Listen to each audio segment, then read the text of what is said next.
नमस्कार, स्वागत है आपका हमारे चैनल आर स्टोरी में। तो दोस्तों, आज हम पुनः हाजिर हैं एक बहुत ही बेहतरीन और ज्ञानवर्धक स्टोरी लेकर। तो कहानी सुनने से पहले हमारे चैनल को सब्सक्राइब कर लीजिए और बेल आइकन दबा दीजिए।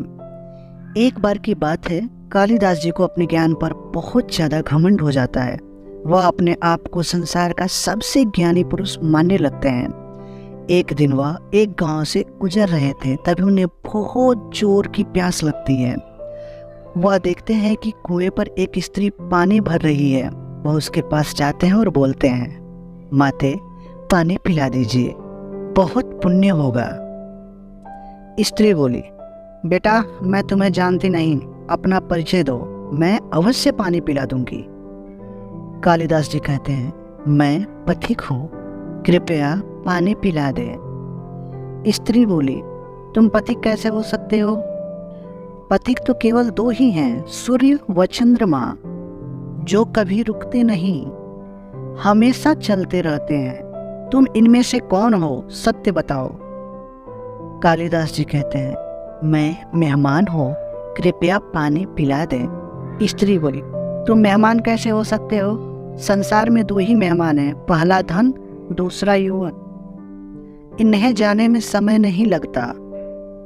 सत्य बताओ, कौन हो तुम?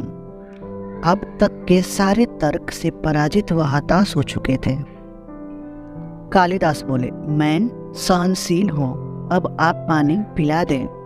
स्त्री ने कहा, नहीं, सहनशील तो दो ही हैं। पहली धरती, जो पापी पुण्यात्मा सबका बोझ सहती है, उसकी छाती चीर कर बीज बो देने से भी अनाज के भंडार देती है।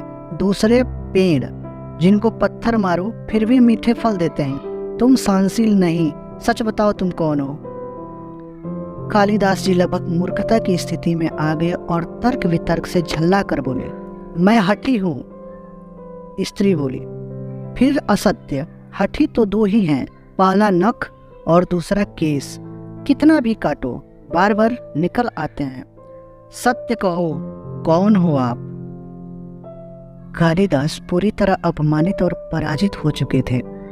कालिदास ने कहा, फिर तो मैं मूर्ख ही हूं। स्त्री ने कहा, नहीं, तुम मूर्ख कैसे हो सकते हो? मूर्ख तो दो ही हैं, पहला राजा, जो बिना योग्यता के भी सब पर शासन करता है, और दूसरा दरबारी पंडित, जो राजा को प्रसन्न करने के लिए गलत बात पर भी तर्क करके उसको सही सिद्ध करने की चेष्टा करता है।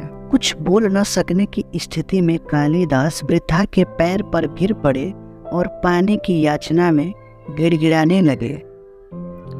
वृद्धा ने कहा, उठो वत्स। आवाज सुनकर कालिदास ने ऊपर देखा तो साक्षात माता सरस्वती वहां खड़ी थी। कालिदास पुनः नतमस्तक हो गए। माता ने कहा, शिक्षा से ज्ञान आता है, न कि अहंकार। तूने शिक्षा के बल पर प्राप्त मान और प्रतिष्ठा को ही अपनी उपलब्धि मान लिया और अहंकार कर बैठे, इसलिए मुझे तुम्हारे चक्षु खोलने के लिए ये स्वांग करना पड़ा। कालिदास को अपनी गलती समझ में आ गई और वह भर पेट पानी पीकर आगे चल पड़े।